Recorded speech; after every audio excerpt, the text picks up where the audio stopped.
नमस्कार. योगभास्कर ॲस्ट्रो या ज्योतिषविषयक चॅनलमध्ये आपले सर्वांचे स्वागत आहे. आज आपण विवाह गुणमेलनामध्ये कूटदोषाविषयीची महत्त्वपूर्ण माहिती जाणून घेणार आहोत.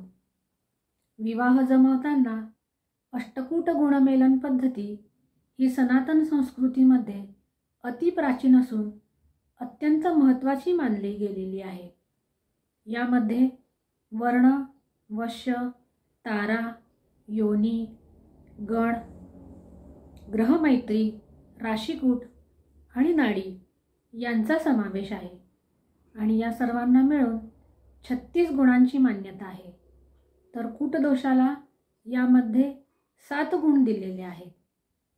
अनेक वर्षांच्या ज्योतिषीय अनुभवामध्ये असे दिसून आलेले आहे की जातक जेव्हा गुणमेलनासाठी येतात त्यावेळेस ते असे सांगतात की आम्ही ह्या पत्रिका मोबाईलच्या ॲपवर किंवा कॉम्प्युटरवर पाहिलेल्या आहेत आणि आम्हाला यामध्ये गुणांमध्ये तफावत दिसून येते. कॉम्प्युटरवर किंवा मोबाईलवर पत्रिका बघणे हे काही गैर नाही, पण यात काही त्रुटी आहेत. त्यामुळे अशी गुणमेलन करताना जातक अतिशय संशय होतात आणि योग्य निर्णय काय घ्यावा हे त्यांना समजत नाही. यासाठीच आजचा हा व्हिडिओ बनवलेला आहे. आता सर्वप्रथम आपण कूटदोष म्हणजे काय हे जाणून घेऊया. वधू आणि वर यांच्या राशी जर एकमेकांपासून द्विद्वादर्शक योगात, षडाष्टक योगात किंवा नवपंचम योगात असतील तर अशा वेळी कूटदोष तयार होतो. परंतु जर ह्या राशी एकमेकांच्या मित्रराशी किंवा एकच राशी असतील तर अशा वेळी कूटदोषाचा परिहार होऊन त्याचे 7 गुण हे अधिक मिळवता येतात. परंतु मोबाईलच्या ॲपमध्ये किंवा कॉम्प्युटरमध्ये ही सुविधा नाही. जर कूटदोष असेल तर त्यासाठी तेथे 0 गुण असलेले दिसून येतात आणि एकदम 7 गुण वजा झाल्याने एकतर पत्रिका जमत नाही किंवा 18 गुणांपेक्षा कमी असल्याने अशा पत्रिका नाकारण्यात येतात. अशांच्यासाठीच आजचा हा व्हिडिओ बनवलेला आहे. तर आता आपण एका उदाहरणाद्वारेच हे समजून घेऊया. वधू आणि वरांची जर राशी मेष आणि वृश्चिक आहे असे असता ह्या राशी एकमेकांच्या षडाष्टक योगात तर आहेत, परंतु दोघांचे राशीस्वामी एकच म्हणजे मंगळ असल्याने येथे प्रीती षडाष्टक योग तयार होत आहे आणि यासाठी 7 गुण पंचांगामध्ये दिलेले आहे. त्यामुळे गुणमेलन करताना 7 गुण हे अधिक मिळवले जातात.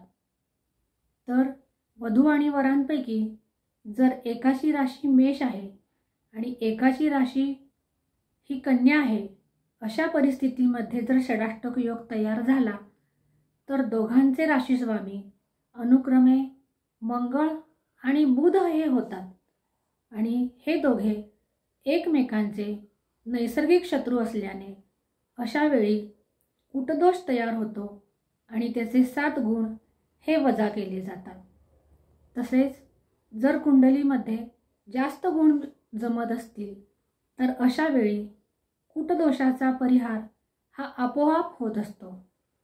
कुंडलीमधील इतर ग्रहस्थिती पाहून विवाहासाठी मान्यता देण्यात येऊ शकते. अशा रीतीने नवपंचम योगाचे देखील आहे. नवपंचम योगामध्ये शुभ नवपंचम योग आणि नेष्ट नवपंचम योग अशी विभागणी केलेली आहे. नवपंचम योगात जर दोघांचे राशीस्वामी एकमेकांचे शत्रू असतील तर अशा वेळी कूटदोष तयार होतो आणि त्यावेळेस कूटदोषाचे 7 गुण हे वजा केले जातात. तसेच द्विद्वार्षक योगातही हा नियम लागू होतो. आज आपण कूटदोषाविषयीची ही महत्त्वपूर्ण माहिती जाणून घेतलेली आहे. जे मोबाईलवर किंवा कॉम्प्युटरवर गुणमेलन पद्धती बघतात त्यांच्यासाठी ही माहिती निश्चित महत्त्वपूर्ण ठरणार आहे.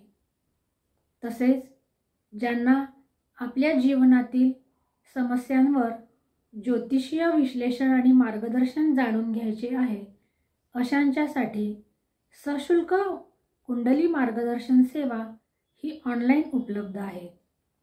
ज्यांना ह्याचा लाभ घ्यायचा आहे अशांनी आपली माहिती 9158792365 या व्हॉट्सॲप नंबरवर कळवावी. हा नंबर थंबनेलवरही शो होत आहे.